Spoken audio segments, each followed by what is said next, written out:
I am the founder and director of Junction, and Junction is the venue that is there. We do all kind of activities related to Southeast Asia, and these last months we have done quite a lot of activities related to Myanmar, and we are very proud to be partnering with Race to Clear Myanmar and AJAR, human rights organization based in Indonesia, in what has become a regional movement of concern for what is happening in Myanmar. This is, of course, I am very biased, but I believe this is a very beautiful exhibition about a terrible situation. It explains very well what has been happening in this last year of the coup, from the very start on February 1 up to today, basically. So we hope that we'll indeed raise awareness and hopefully move more people to care about what is happening in Myanmar. We are also very proud of the support we have been getting from the Myanmar community in Thailand.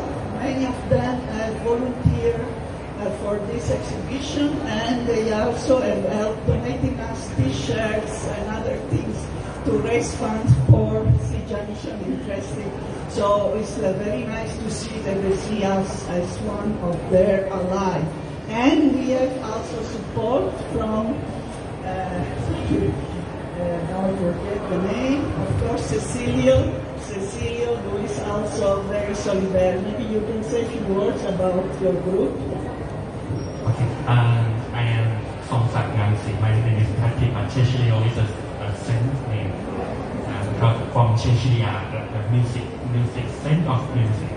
And normally I am a chapter master of Junction community Catholic in Thailand, and I am a music director of the co-culture ensemble. And every time this ensemble will come to join in the Junction event. Yes, we have the photo exhibition before on women in the spring in Myanmar, in the revolutionary spring, in the first months of the revolution in Myanmar, which is now going to move to FCCT. Will be opening there on the 24th. We invite you also to go, and they will be there. Actually, it's a group of 5 led by Warwar, Myanmar musician here in Bangkok. But today we are here to listen to 4 very interesting speakers who have a different side of what we will be discussing. So starting from Jorn, Middelborg, I think many of you know him. He had Thavibu gallery, which was still continuing, but not in a physical space, which focused on Myanmar art. So he will give us an introduction, because this political art is not new for Myanmar. There are decades of arts related to politics and, unfortunately, to military domination.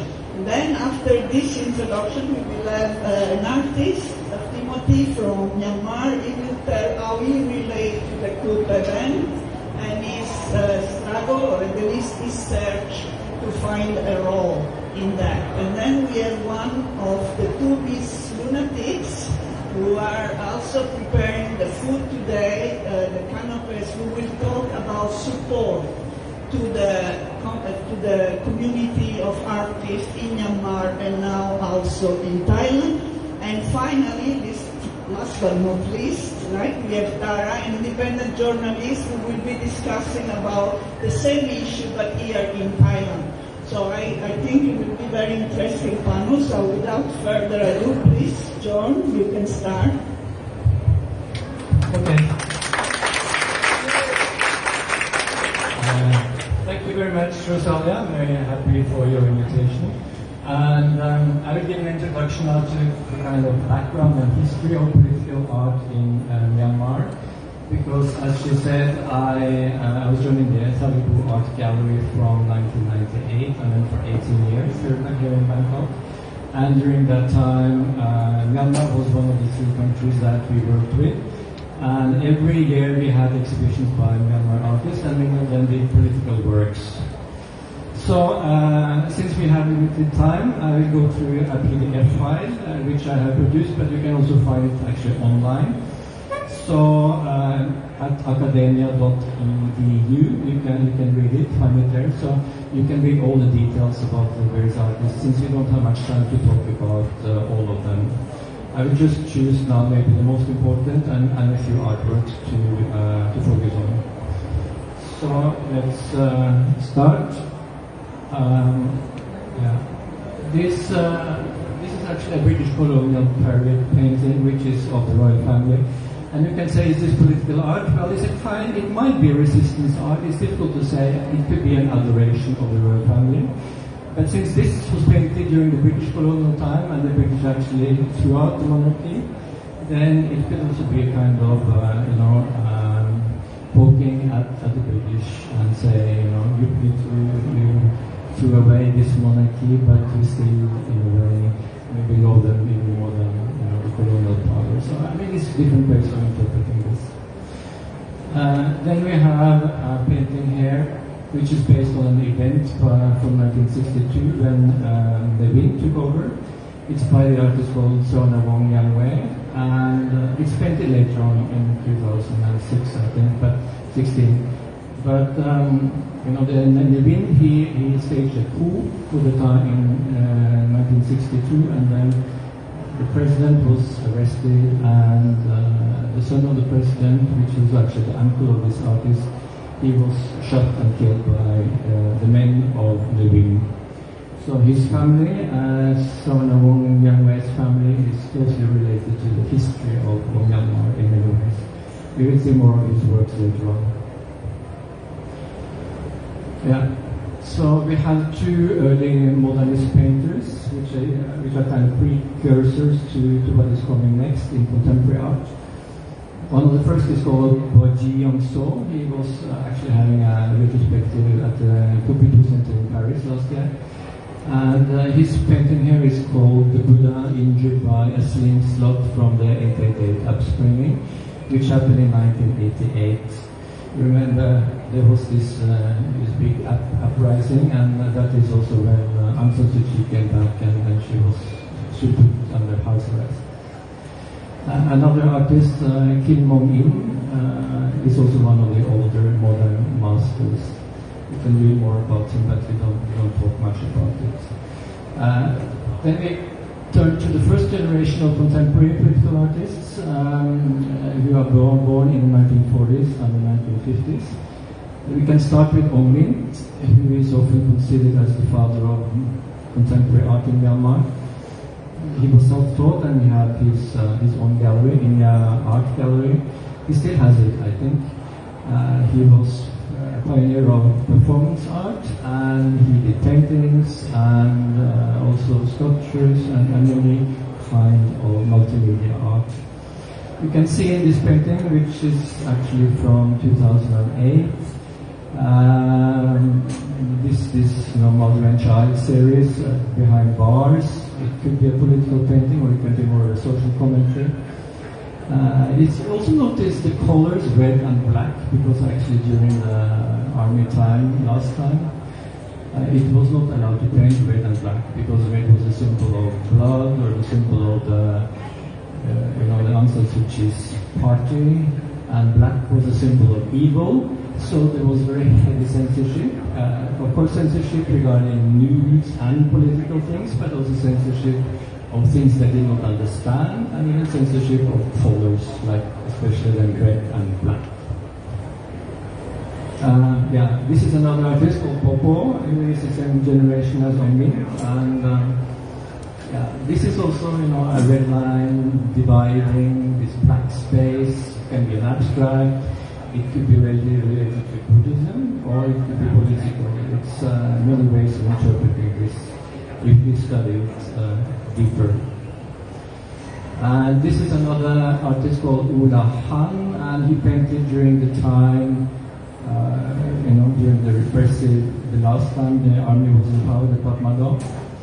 And of course, they could not paint overtly political painting, so the message had to be hidden, to be convoluted, to be kind of, in a way so that people might understand it if they got some explanation.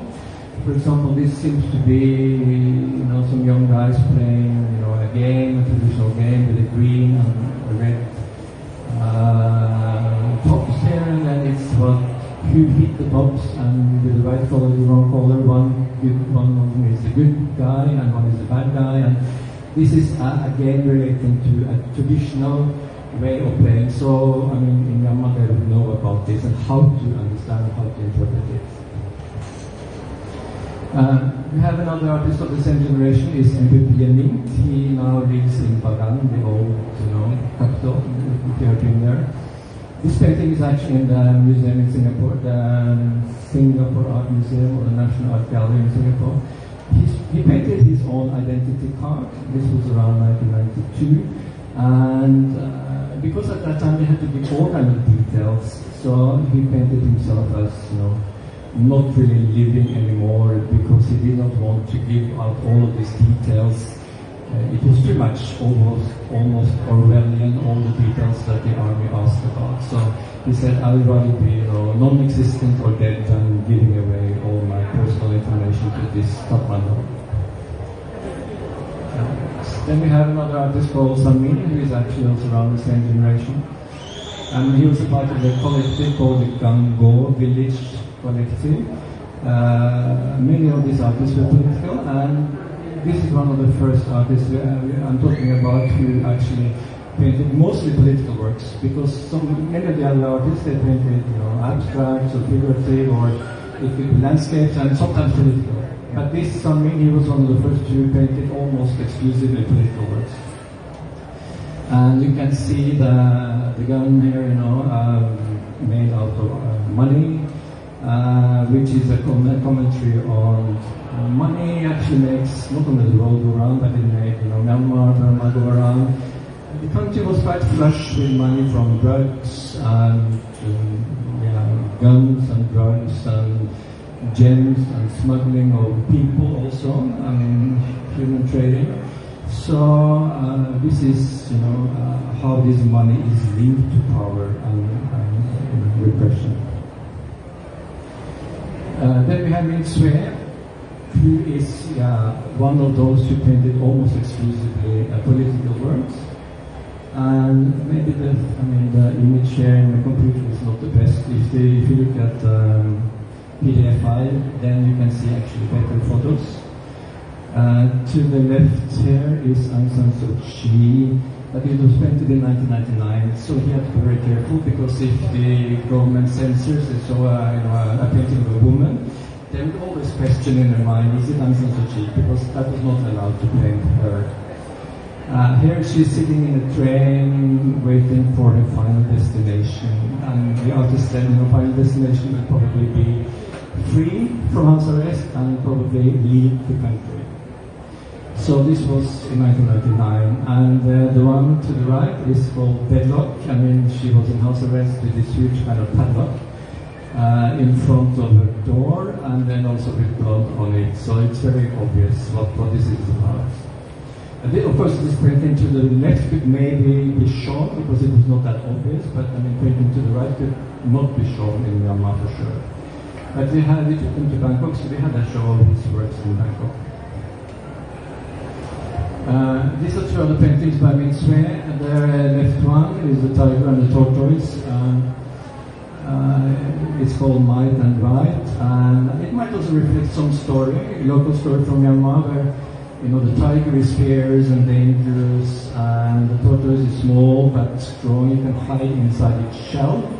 So when the danger is gone, when the tiger is gone, it can come out from the shell and then back to living a normal life. So this is a metaphor, obviously. And you can see also the tiger and tortoise is surrounded by people.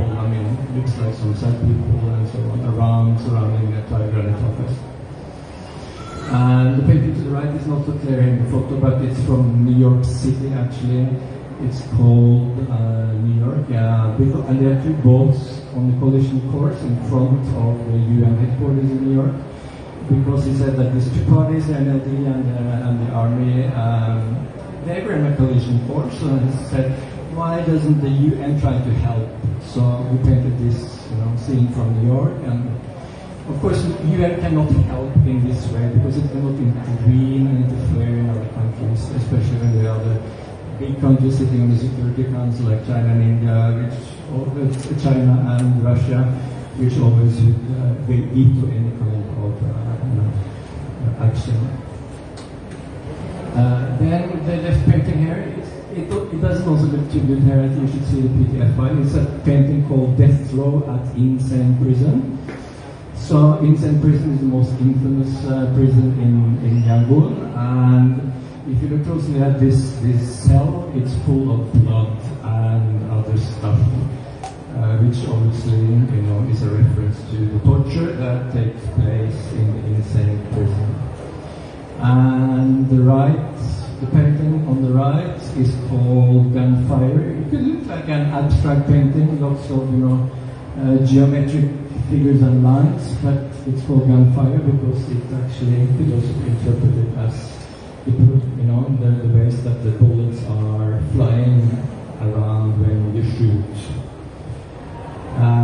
Okay, so these are the first generation. Now we turn to the second generation. They are born in the 1960s and 70s, and you can see that there is a rise of performance art. That is, the first generation was mostly about paintings. The second generation now, they started to do performance art because they could do it anywhere. I mean, they did not really need a venue like a gallery, so it was easy to avoid the censors because you can go to the neighbor, you can go to a friend and do a performance without the censors knowing about it. So the location was good in that sense that it could happen anywhere and fast also. I mean, pop up fast and then shut down fast. This is to avoid the government censorship. One of them from this generation is Echo. We have several exhibitions by him in Bangkok. He's maybe first of all a performance artist, but you can see in the top picture is a kind of photo art with the red hand stretched out. It could symbolize the need to push away danger, but also maybe to alert us to dangers or to come to help us. You can see some of his performances online as videos on YouTube and so on. Then we have Hnin, who is also a very famous artist. The first one on top is a painting called Homage to the Monks of Burma from 2010.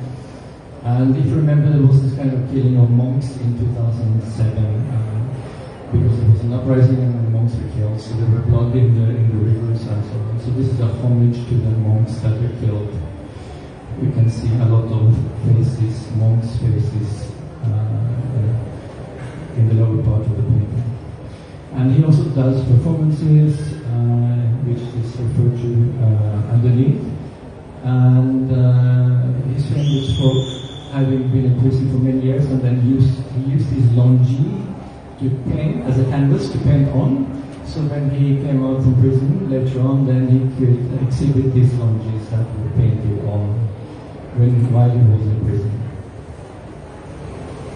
Then we have Joy Payne. She now lives in the US. She has lived there for many years. Her father is a famous painter, so she studied with him and so on. This was an interesting installation in Singapore in 2008, together with the Vietnamese artist Richard Chan. So there was a collaboration between the two of them. And they made this kind of stupa or temple in the Badan style, made from sugar. This is made from 5.5 tons of sugar. And when they put it outside in Singapore, of course, I mean, the rain started and the sugar dissolved and the ants came and ate the sugar. So it shows that, first it is sweet, I mean, sugar is sweet, so it could be a reference to the sweetness might refer to what the tourists often perceive as the beauty and goodness of the country. They see when the tourist visits, and Buddhism is also often viewed as peaceful. But however, we know that the reality is often more complex, and a perceived sweetness on the surface can hide something bitter or sinister underneath. So this can be interpreted. And of course, it's not durable.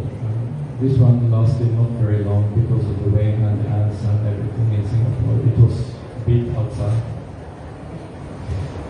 is a female photographer who makes photography manipulations, and she has had a series called Hope over many years, with his hand being stretching out for hope, especially for the younger generation. She's also a well-known poet and performance artist. Junction, he passed away, a couple of years ago, young. He was first of all a performance artist.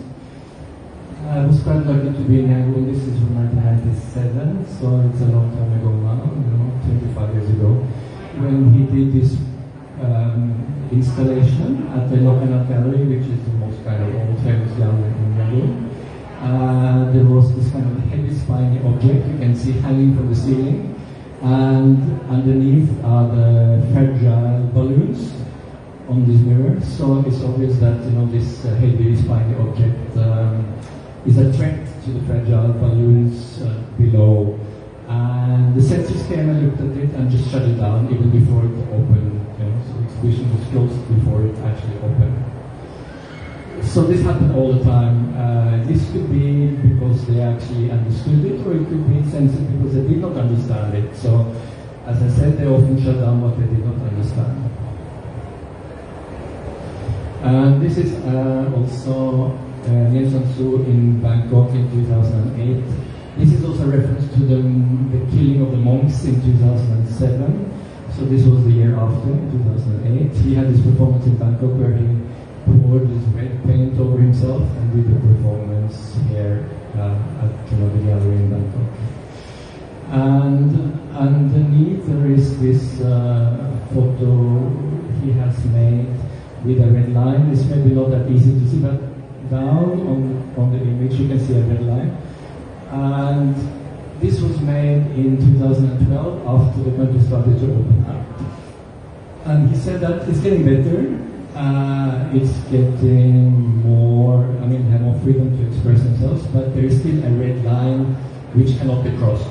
So this is the red line series, telling us that, okay, it's getting better, but there's still a red line. Invisible red line. And now we come to Sawan Wong Yang Wei, who, as I said, is the grandchild of his first president, he was called Sao Shwe from the Shan state. So actually, this Sawan is a Shan, that is a minority group, as many of the others. And he sometimes makes art referring to his family, how they suffered, and how they interacted with the political government in Myanmar. And he also focuses on the ethnic groups. We have the Karen, and Mon, and Chan, and so on. They're often discriminated even within the country by a majority group.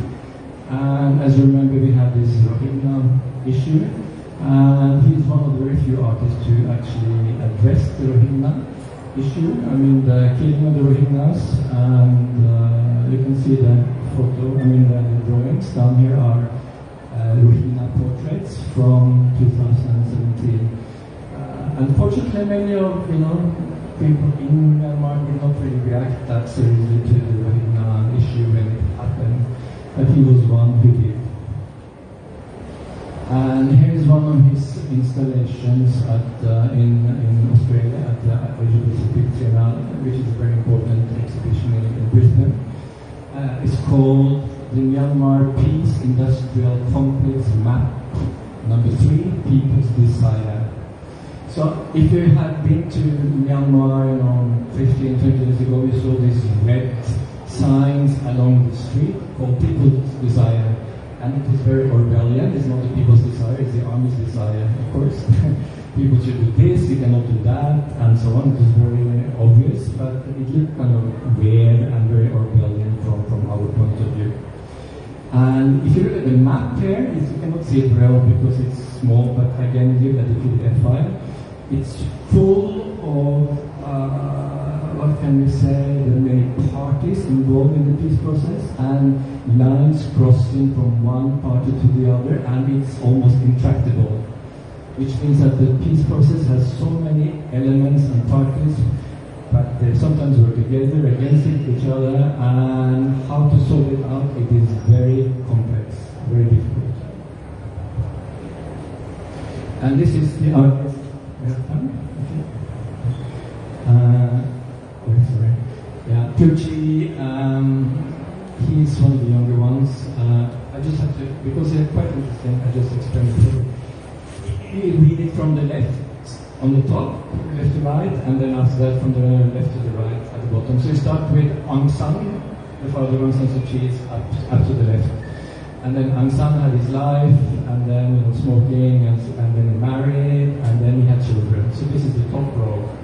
And then if we continue actually on the bottom row, and then he had his family in 4 different colors, and then he was killed, and then the daughter took over. And you see Aung San Suu Kyi, her face is composed of all kinds of people of different ethnic groups and so on. So this is a kind of development of the power from Aung San, the father, to Aung San Suu Kyi, the daughter. So it is got to political reforms now. After it started to open up with Tint and so on. Then we had some younger ones, born in 1986, and he was in a show in Bangkok where we had, it's called the evolution of man going in steps from, let's say, humanity, civilization, monarchy, military government, and to democracy. But now it's actually one step back again. So evolution not only goes one way, at least in Myanmar. This is a very interesting poster from Buna Ong called Little Brothers Are Watching You. This is also a reference to, of course, George Orwell and the Big Brother Watching You. And this is the portrait of Tan Chue. I mean, he was the Haiti general. I think he's still alive. That ran the country before.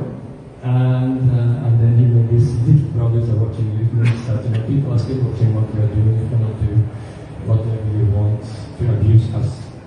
Mossad, he is also one of these young generations, and this was from an installation in Hong Kong at Basel. Now we come to 2021, which actually happened last year. This is the last few artists I'm going to talk about.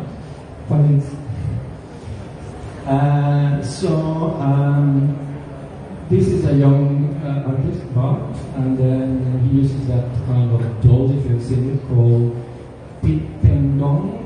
It's a kind of doll that will never turn over. If you push it, it will go up again.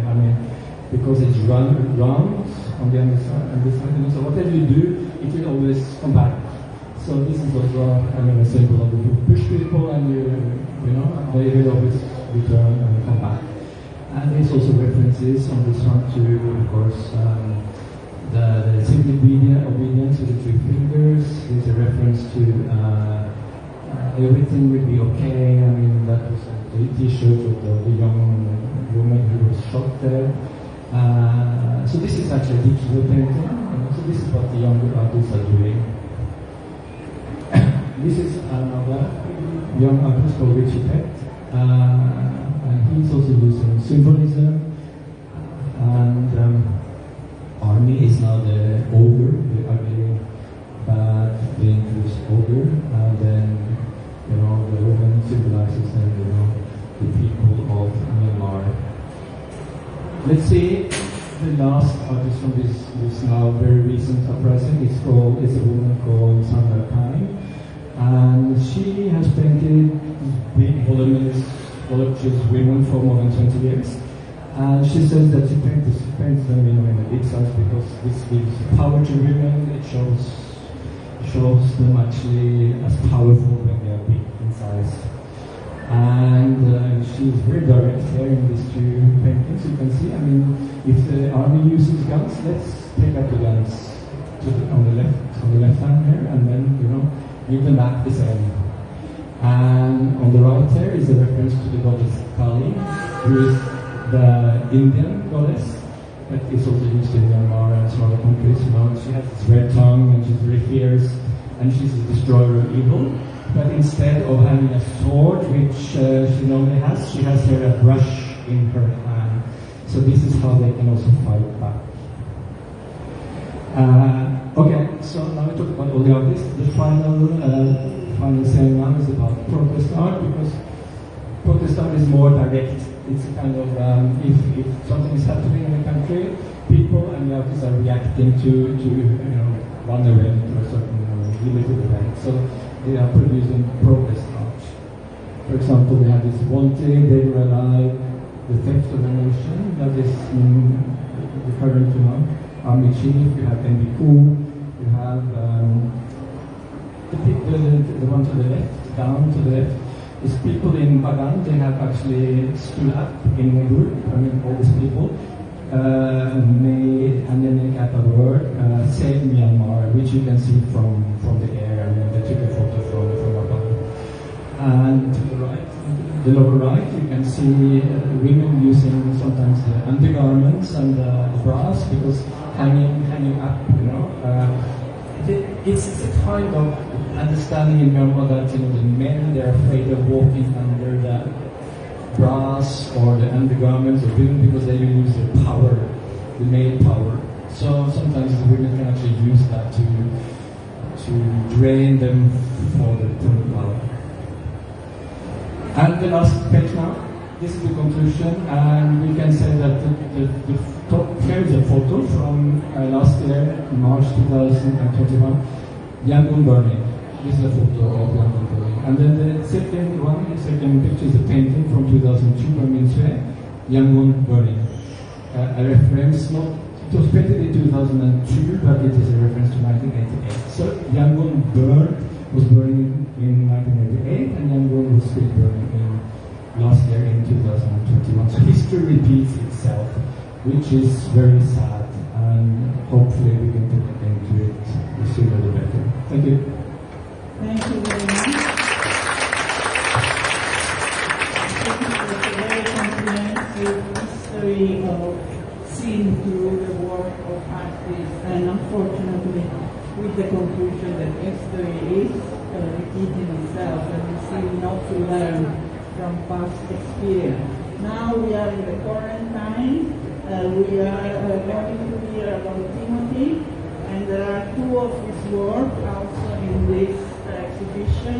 Later on he can tell us more. I want to, while he prepares himself, let me stress this exhibition, part of the work is collected by Raised Fingers Myanmar. They have collected art you can find on their website, and is to support artists in Myanmar. But a large part is also from the social media, where we have found artists willing to expose their work even without the name. Many of them don't want to put their name, but hopefully one day we will be able to acknowledge their work. So Timothy, please. Thank you.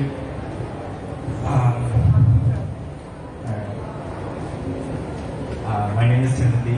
I am an art and design student here. Thank you so much for showing all the work and giving a little bit of background. Most of the artworks I've never even seen before. It's really enlightening to see them and see how far we came in terms of throughout history, and it gave me a thought. Myanmar was never okay. We pretended it was okay, and I can say that because I grew up under the military rule. I was born in 1998, and ever since I was a kid, I was taught. By the way, this is not art; it's just blank page.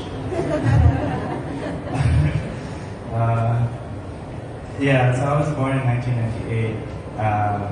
As a kid, I was taught to be afraid of the military. I was taught not to say anything bad about the military. To the point that I did not even think about politics at all. And then after high school, I went to Burmese University for 2 years, from which I dropped out. And then I went to another school where I studied, where I was taught to think, where I was taught that it's okay to say what I want to say, that I was in a safe space. And at that point, it was already 2018, and Myanmar was in a relatively more open place. That being said, the red line, the invisible red line was obviously there. We could not talk anything bad about Aung San Suu Kyi. Well, we still cannot. But all those thoughts, all those memories that I've had as a kid that I've always suppressed, they came back rolling on February 1st last year. And I woke up very early. My brother woke me up. He was like, "Oh, the coup happened," and I was like, "No way! Like, how is that even possible?" Well, a couple of weeks ago, we heard on the news that the military leader, he was basically threatening the country, right? And we all just shrugged it off. We were just like, "Yeah, that's stupid." But it happened, and then I immediately went on Google and I saw the breaking news, and I was like, "No, this is real." And I was stunned for like a good 30 minutes, and that's when I realized, oh, we no longer have internet, we no longer have mobile network. And I was very lost, and I drew this at night on February 1st. And that's when I remember what I did as a kid. I drew a lot, right? I drew on the walls, I drew on the newspaper. And one day my dad saw one of the drawings that I did, and it was nothing bad or nothing weird. It was just, I was doodling as a kid, and it just happened to be on the face of the General Deng Street, right? And my dad was like, he came to me and he said, "Son, I have to talk to you." And he has a really serious look going on. I was scared, and I was like, "What's going on?" And he told me not to do that ever again. And then he told me that the ears are everywhere, the eyes are everywhere, and we should be careful. And I was taught that, and I remember what my dad was trying to tell me. I could feel my dad's emotion back then. And that's what I felt that day. I had classes lined up on February 1st. I couldn't join any of them without the internet. And even with the internet, I don't think I was in the right headspace to join any classes at all. It was all too much. It was, everything I've had, everything, like, I could see what I was gonna do before all that happened, and I could see where I'm headed, and immediately all I could think of was, what am I gonna do? And I was lost. And then, of course, like everybody else, I started drawing quite a lot without much consideration. I just wanted to do something, right? So I started drawing some other protest works for friends. I was doing the posters for friends, for organizations, and etc. I just had to do something. I felt like I had to do something. Until at one point I felt like I was not sure what I'm doing. Like, okay, I'm drawing, I'm doing all this, but so what?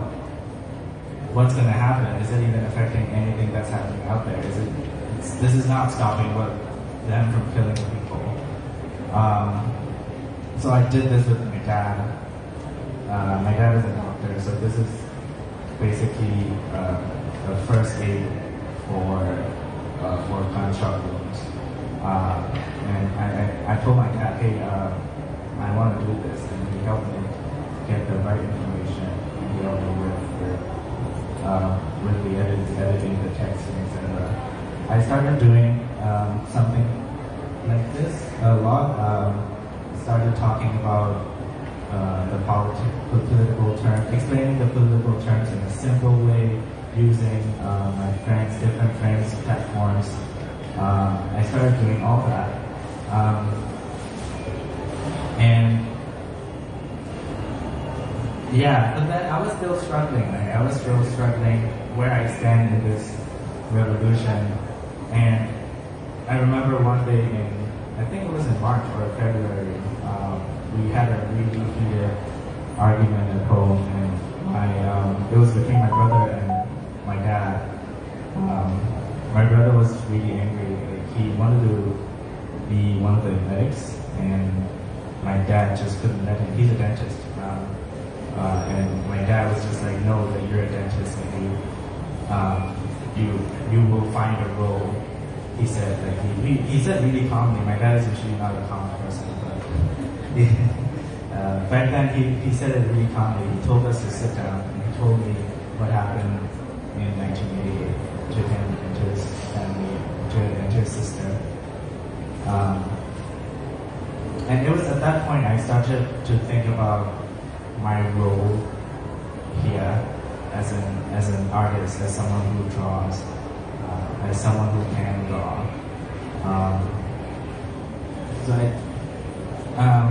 But still, I was doing all these, right? So this is one of the Defiant Art that was shown here. And then because we were doing Free Our Friends here, and I saw some of my friends post it on their social media. I asked them what it was about, and we talked about it. So it was a little racing awareness kind of thing for Free Our Friends movement. But at the same time, like protest art in general, and a lot of these heated, very visual, very graphic images are all over the internet. That's everybody was drawing. Like people were drawing like literally gunshot wounds, blood, fire, very violent images we could not avoid it. If you're a Burmese person using Instagram, Facebook, Twitter, like you cannot avoid the graphic images, and that was starting to affect me. And at that point on, I started to draw something more subtle. So this is sort of like an exercise I did back then when the killing started. I painted a flower every time a person dies. I did not know that I wouldn't have enough space. It was a paper this big. But eventually, of course, like when it got really violent, I stopped doing that as well. But that's when I started to notice that. And also, I talked to my artist friends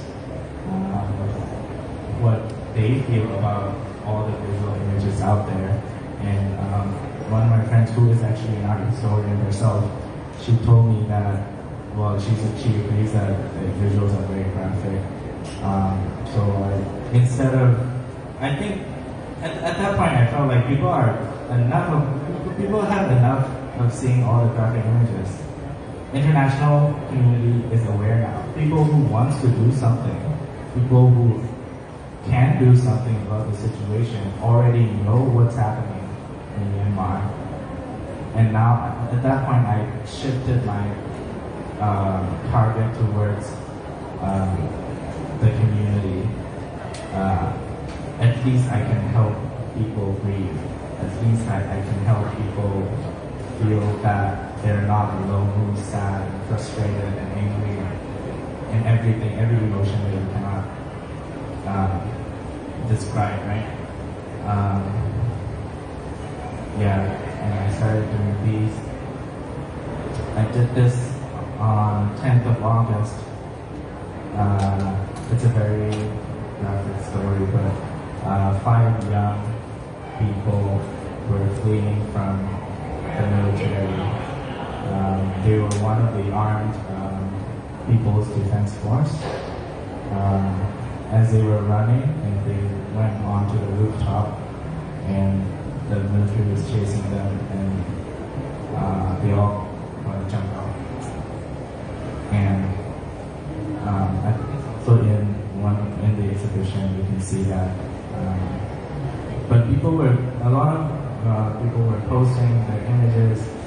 Of course, the faces were blurred, but then I just wanted to create something that almost frees them. And I drew these.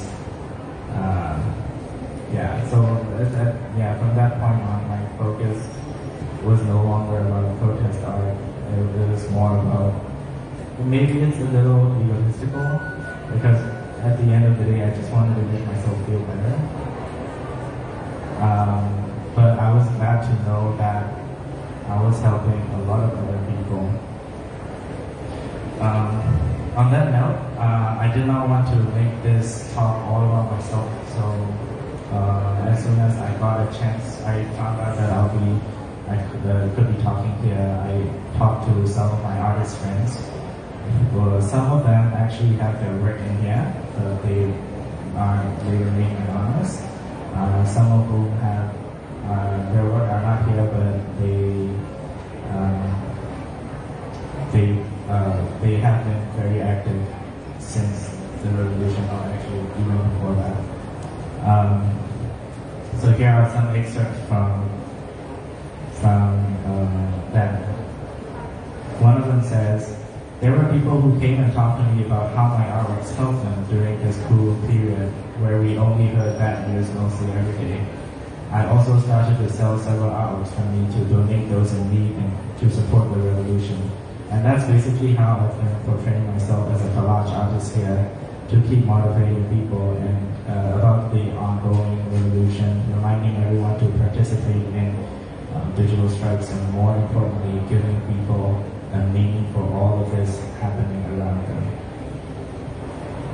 The next one says, "It's hard to put this into words, man, but like, I'm actually reading that. Given everything that's happened in the past year, it's a lot of emotions to process. You're frustrated, you're angry because your life plans have gone to shit, and excuse the language. And art has been an outlet, and on the way I'm glad that some other people enjoyed my art and found some small comfort in it, even for a bit. To where I stand in this revolution, I feel pretty insignificant most of the time, like I'm one grain of rice in an ocean." Another one of them said, "I feel pretty minuscule compared to what everybody is doing out there. But I just wanted to share my frustrations with the current situation and admiration for my people to stand up to tyranny and oppression." And it goes on. I talked to a lot more of them, and almost all of them said the same thing: how minuscule, how small they feel, how insignificant they feel about themselves compared to what's happening out there, compared to people who are risking their lives, compared to all the violence.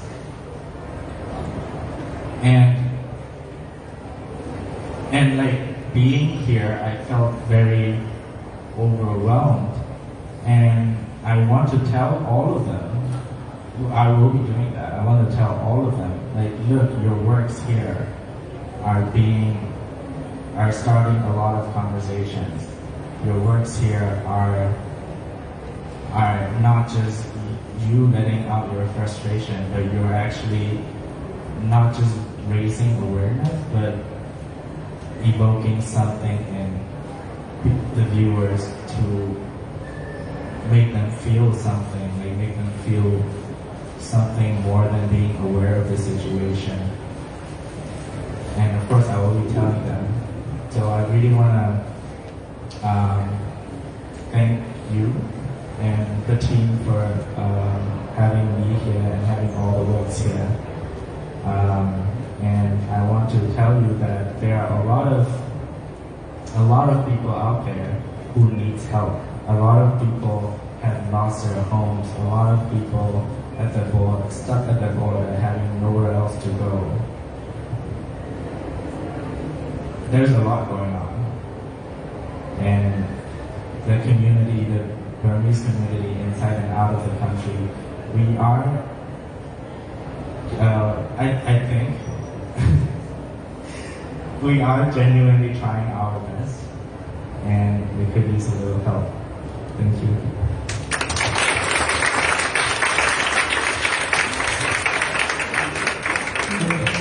As a good Italian, I can start to cry because indeed I am very thankful for you and all the other artists that are participating in this exhibition even without knowing it.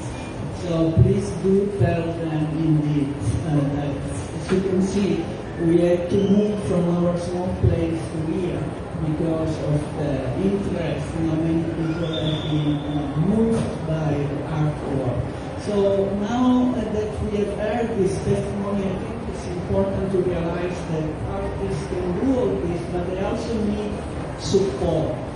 And this is what we will hear now from Miss Lunatics, because it's easier to call than her name, Hnin.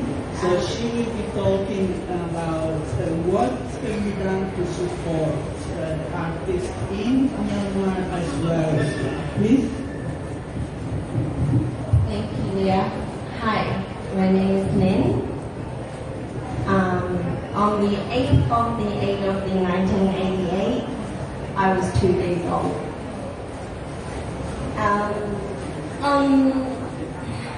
When I was 47 days old, my father left Yangon to go to the jungle to join ABSEF.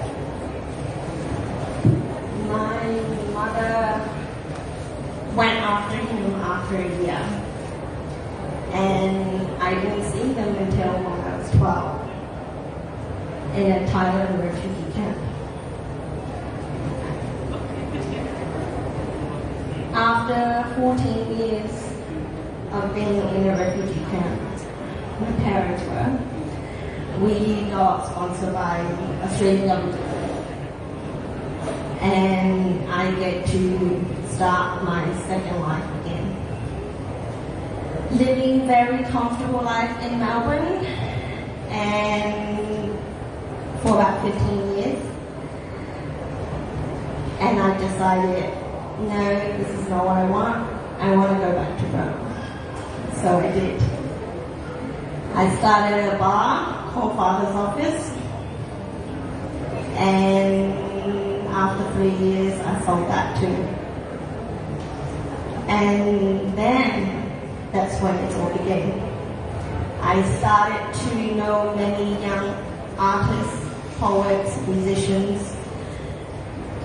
When the country was starting to open up, there were so many young Burmese people trying to create a new Burma. And everybody was doing it individually, but never really have the space to support them.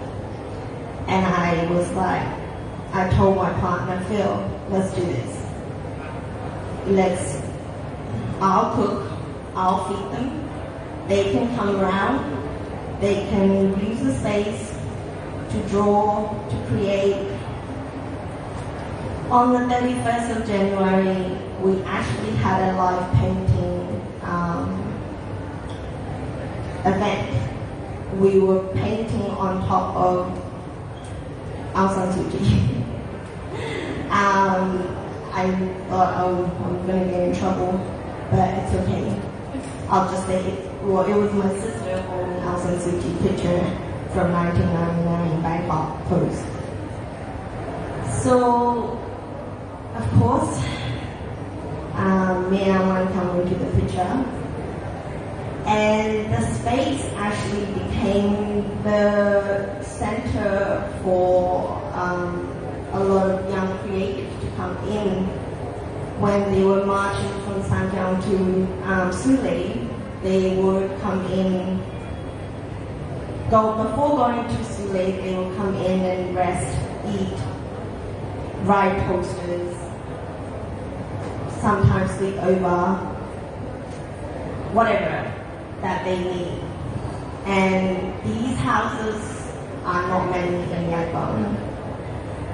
And I was able to provide that. From then on, we did a lot of stuff. My dad, I was happened to be back in Yangon, and we started doing screen printing for journalists. First aid training, anything we could do in that space. And then by the end of March, I started to having panic attack. I cannot live here anymore. The more I do, well, I'm basically waiting for the military to come and arrest me. So I said to my partner, where should we go? I don't want to go back to Melbourne. And I said, I want to go to Thailand. I want to continue supporting these people, these young artists. So when Leah asked me about my position, what do you want to put down as? I said Oakkahta, which means president or could be founder. But what I should have said was I'm an international Gadangla, which means international beggar. I talked to many organizations. I talked to many big people. We also fundraise, selling food here, so we can support these young artists, especially underprivileged ones. Some of the artists' works are displayed here, but they are actually in border.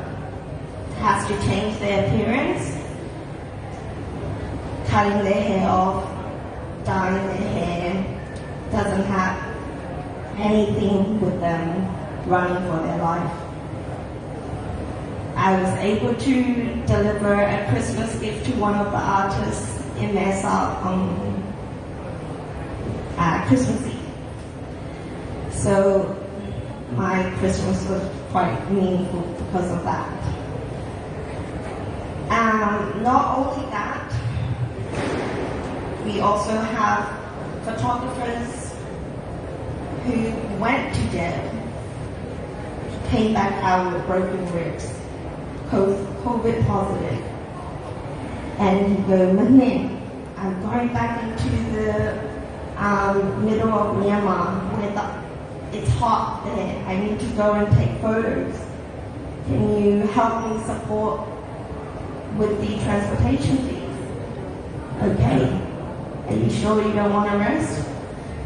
No. While I'm in Myanmar, I have to do what I have to do.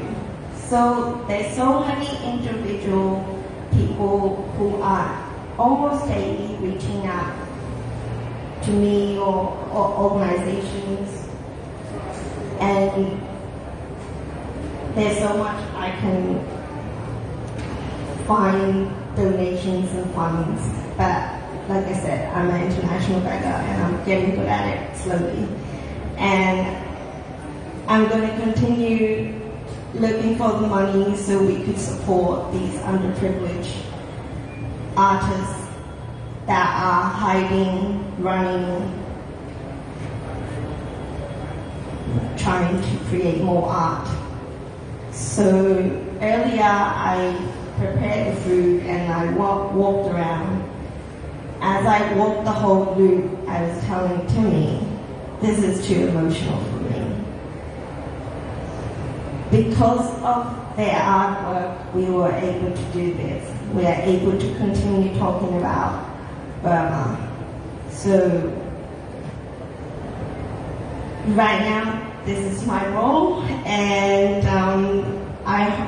I'm very, very thank you to Raise Three Finger, Leah, Junction, and everyone who take the time to come out to hear us, to see the art, to want to know about Burma. Thank you.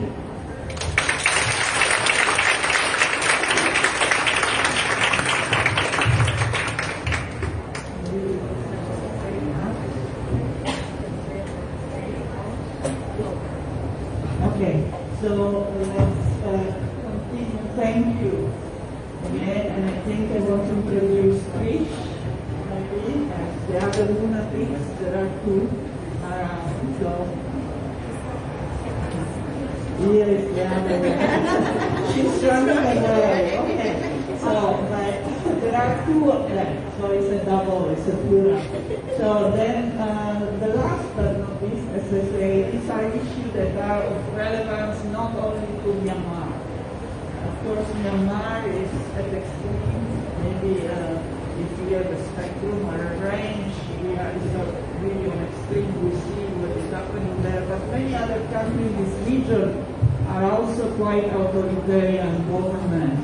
And arts is one of the medium to get some criticism or challenge some of those powers, often at risk, even in Thailand. Okay, so we are going to hear Notara. She is independent journalist, and she will tell us more about the Thai situation. Hi everyone. I want to thank Mia and Junction and everyone who came out today to spend their Saturday here. This is a really important topic, and actually this is a topic very close to my heart. This is a topic very close to my heart that I've been covering somewhat extensively for the past year. So to just introduce a little bit, in case you're confused, I am part Thai. I have one Thai grandparent, and I do have and so I'm last year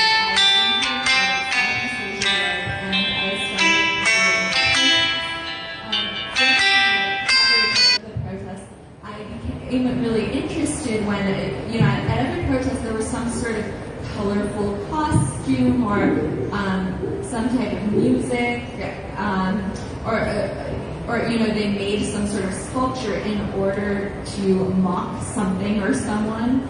And so over time, I started writing articles about this. Like I wrote one for Al Jazeera, and one for South China Morning Post. Those were my two big ones about this subject. But I'm very interested in how we can see certain parts of Thai culture and things that Thais like within protest art. And I think it's interesting to look at. So the title, as you can see, is Thai protest art, satire, culture, and symbolism. Okay. Quick fact. Thailand's new protest movement began last July, July 2020, demanding reforms and a democratic election. Although the movement originally started with students in Bangkok, it now encompasses all societal circles, and you can see both middle and working class at protests. So it really has kind of sunk into Thai society at large. Okay, Thais have used art in protest as a way to mock power structures and powerful individuals. This has been done through costumes, visual art, and music.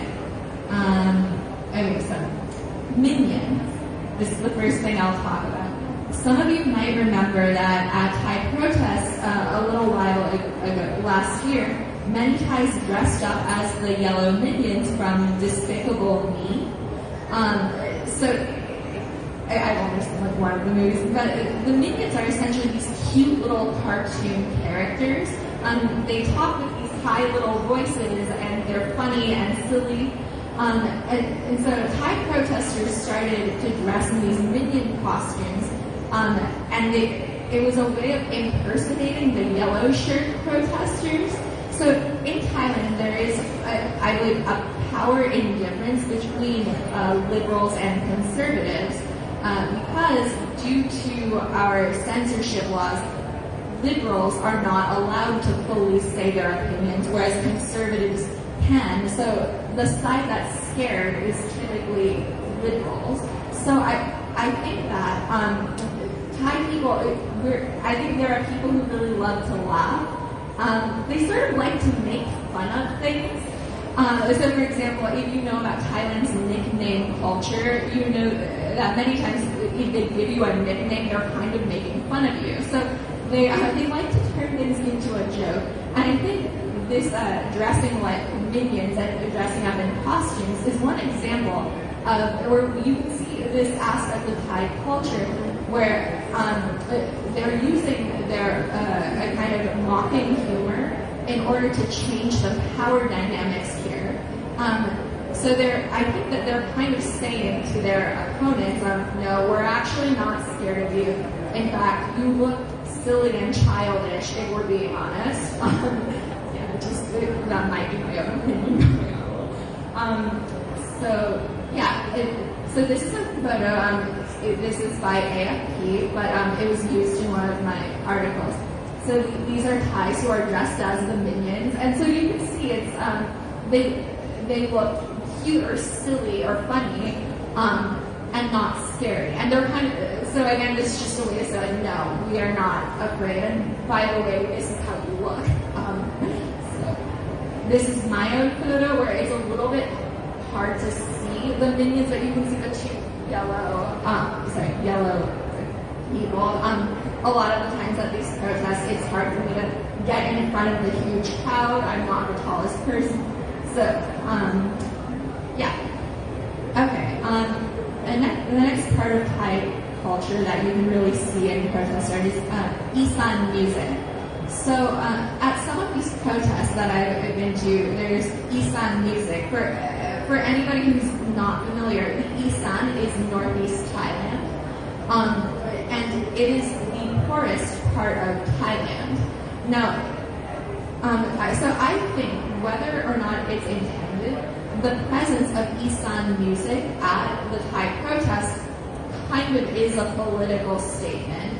I think especially when it's done here in Bangkok, because Bangkok, as we know, it's known to be the wealthy capital of Thailand.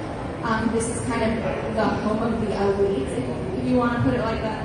And so the fact that these Isan musicians come to the protest here and they start playing their music, I think that it's kind of reminding Bangkok elites, we exist, and the class difference in Thailand, which is #1 in the world, by the way, is, I think, very much up within the fabric of these protests and within the current political struggle. Also, the Isan has been a stronghold for the pro-democracy movements, notably during the 2010 era. There was the big red shirt movement, the big pro-Thaksin, pro-Yingluck movement. So that was in the Isan, where a lot of people supported them. So that's it's kind of where these people playing their Isan instruments. This is a protest that was on Silom. I believe it was in December that I went to that. Silom. Okay. This one is very wordy. Okay. Humor and culture allows discreetness. So, as previously mentioned, some of the humor used in satirical art, such as the minions costumes, it comes partly from appreciation for humor in Thai culture, but it's also used as a way to be less risky with expression.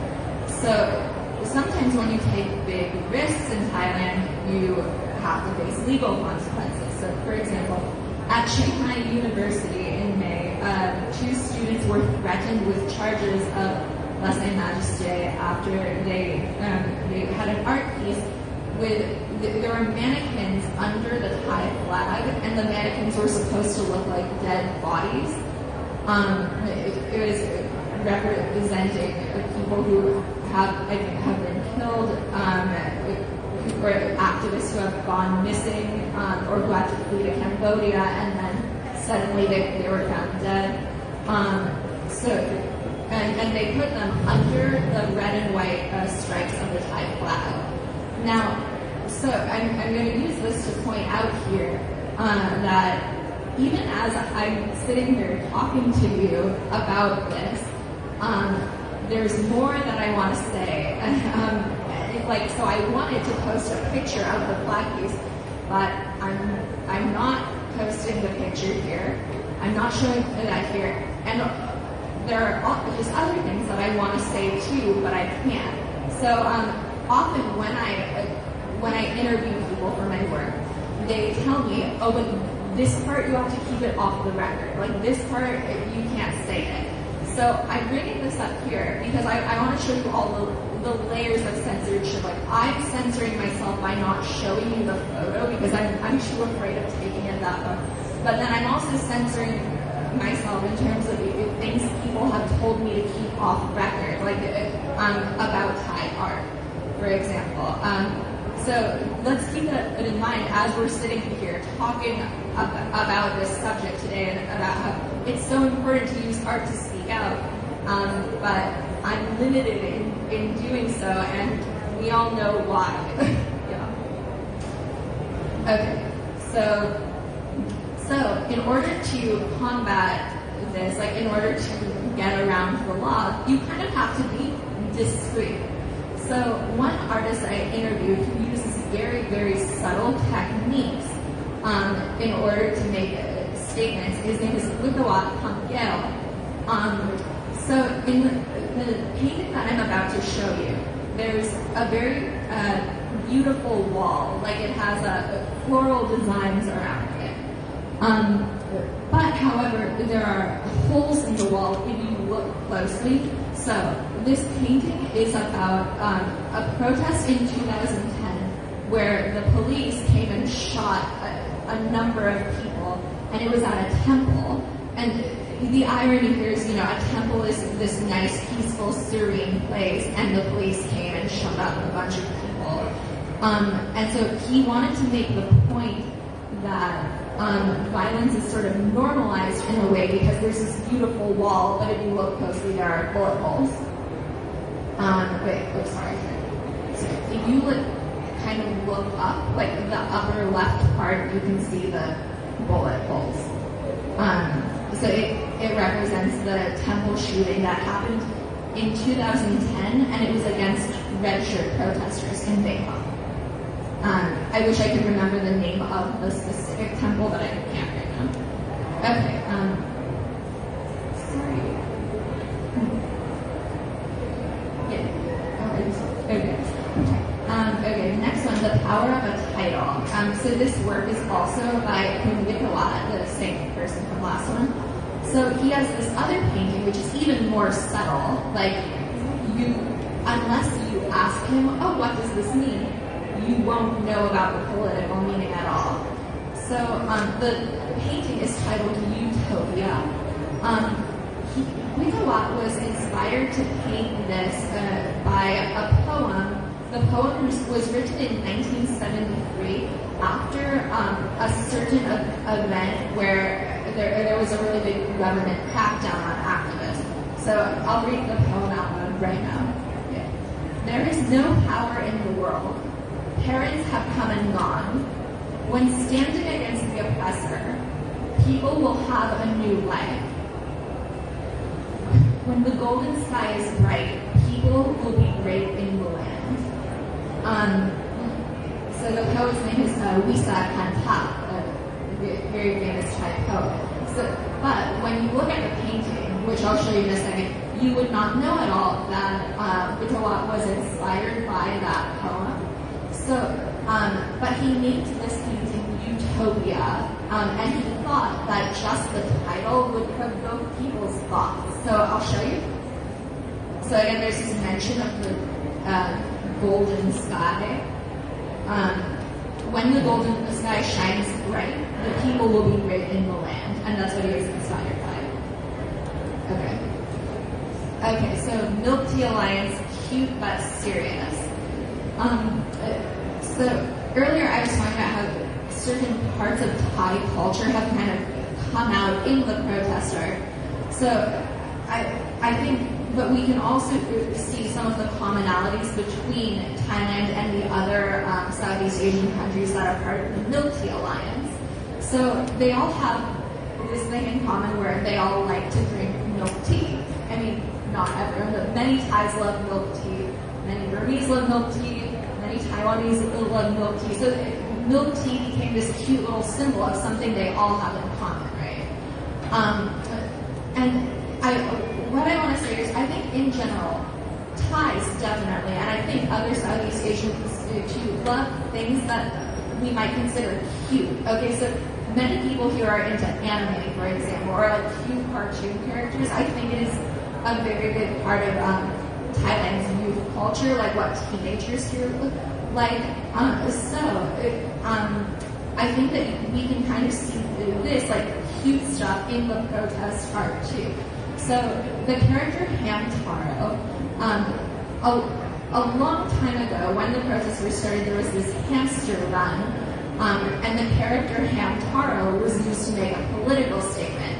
So the Hamtaro theme song originally was, the most delicious food is sunflower seeds, and so Thai protesters changed it to the most delicious food is taxpayers' money.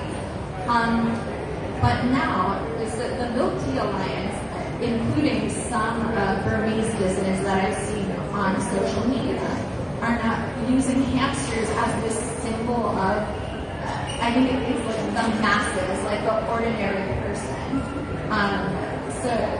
So you know, it's cute, hamsters are cute, Hamtaro is cute, but they're using these cute things to actually make serious points. So this is a Burmese person who lives in Australia, but he likes to do these little doodles. So he says, I was inspired to draw this after seeing the post. Hamsters have always been a symbol of Milk Tea Alliance solidarity and resistance, now more than ever. So liberate hamsters, rodents of our time.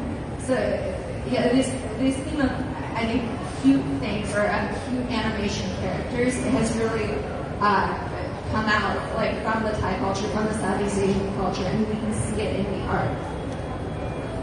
Okay, in conclusion, Thais are using several artistic mediums to reverse power structures in a way that's subtle enough to be safe, and also to remind society of the heritage of the marginalized, like the Isan music. With the rise of Milk Tea Alliance, the artistic symbols are being exchanged in Myanmar and the other Milk Tea Alliance members.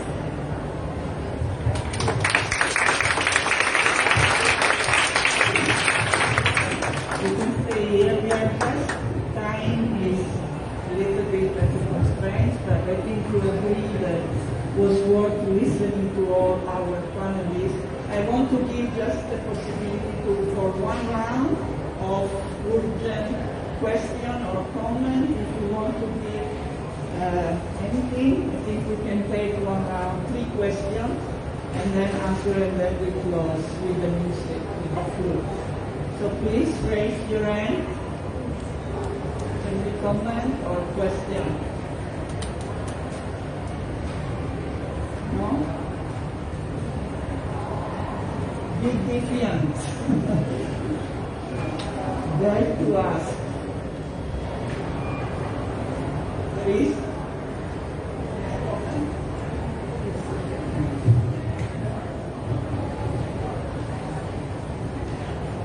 Okay, there is one comment, please. Yeah, I just wanted to say that was brilliant. Thank you so much. Everything was great.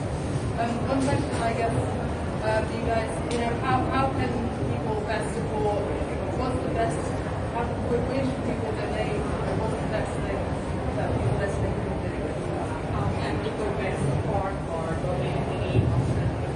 So maybe, I think there are many ways. There are many organizations working on the board, depending on what you are interested in supporting. But if you are interested in artists, I think the best one is The next event we're going to have is on the 1st and the 2nd at the UTF Gallery. We will be having, it's free to come and have a look at some of the artwork, the people who are in exile. And we'll be showcasing some of that, and we will have some other merchandise that we'll be also selling. So please come by 1st and 2nd of February, and you can definitely donate it there. Thank you.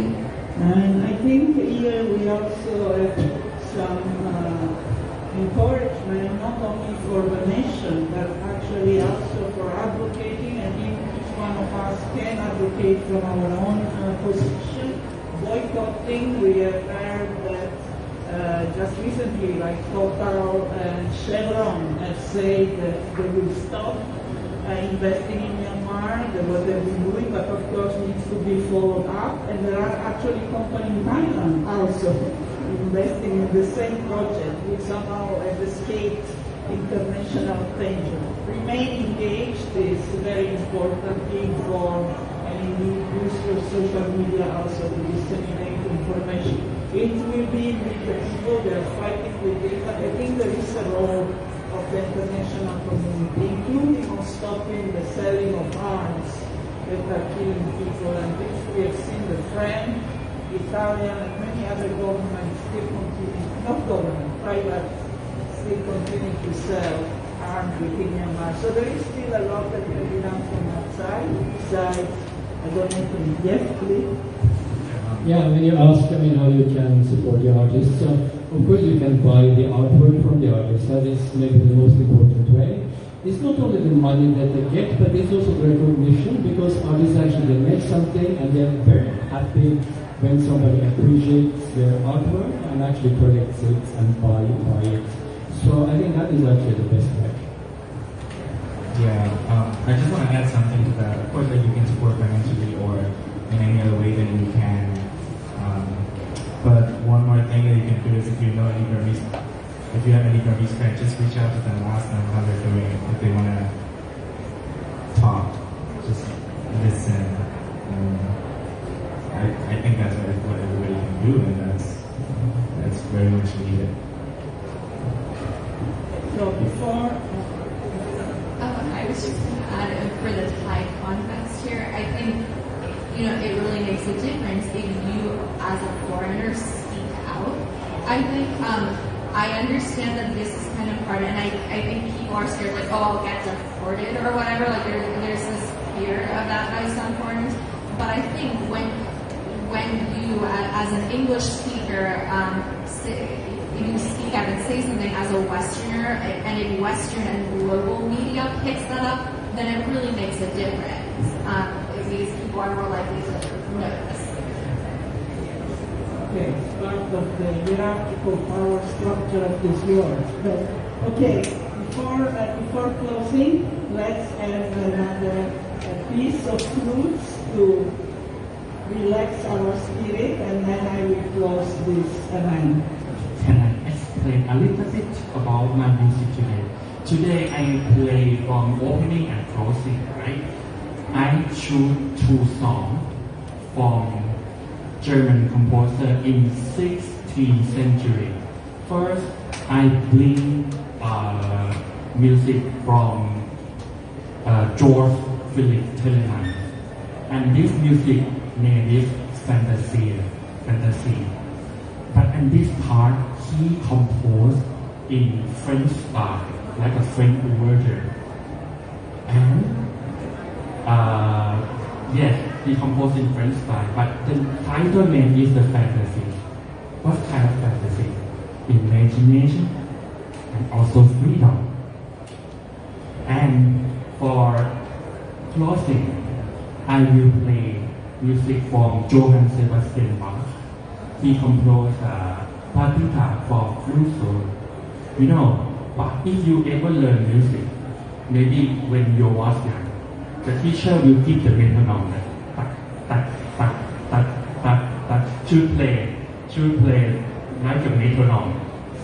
The tempo should be stable. In Bach music too, right?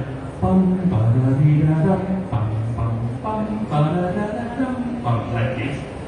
But sometimes not every music really strict. Now I choose music from flute solo, partita for flute solo. Yes, first time I practice with metronome. But when I play good in tempo, I should interpretation by myself and analyze it. When I can breathe in like this, right? If I don't breathe, I die. For this music, I will show you. This music is informal, but in freedom way.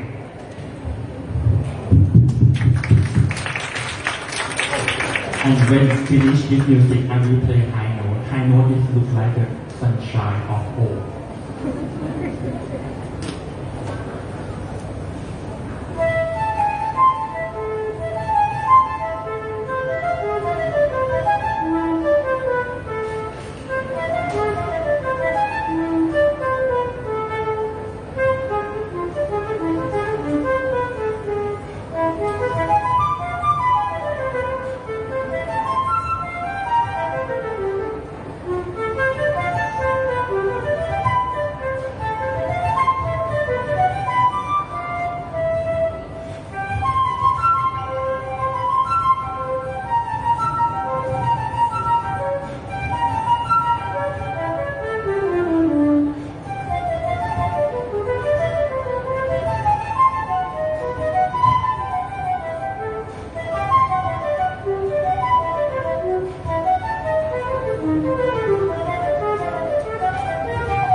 Because I think this has been very hard work. We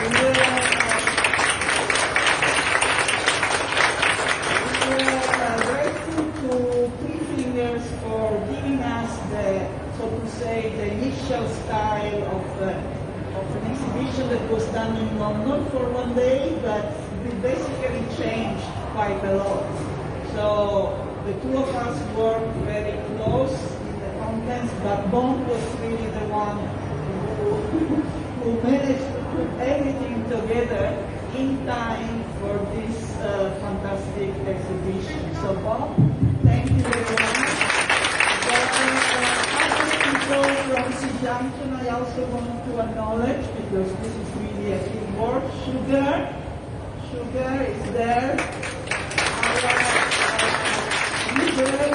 cook factotum, I mean she does everything too, and I think she even brought her husband to be with us and support.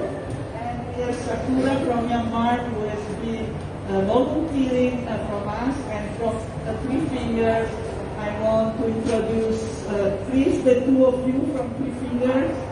Okay, there they are. The we were very worried about putting Three Fingers. So we put Three Fingers Myanmar just in case someone is misunderstanding the purpose of this. But of course there are similarities, please say. So thank you, Bom, again. Thank you to everyone for coming. Junction is supported by our generous funding partners and also from Sandren, but also it's very important to receive your support for us to continue to do this and future activities. So please, on your way out, eat some canapé, have some milk tea from Myanmar. We also have that, but please also give donation because it really helps us to continue to do this kind of activity in relation to Southeast Asia. So, but as I say, this day particularly on Myanmar. And for those who are here, please come on the 24th at FCCT for the launch of the relaunch of the exhibition on women in Myanmar, but also there will be again Miss Lunatics. There will be also our flautist, plus, and there will be also reading of poems. So it's a night of text and music and poems to celebrate resilience in Myanmar 1 year after the coup. Thank you again for coming and enjoy the canapé.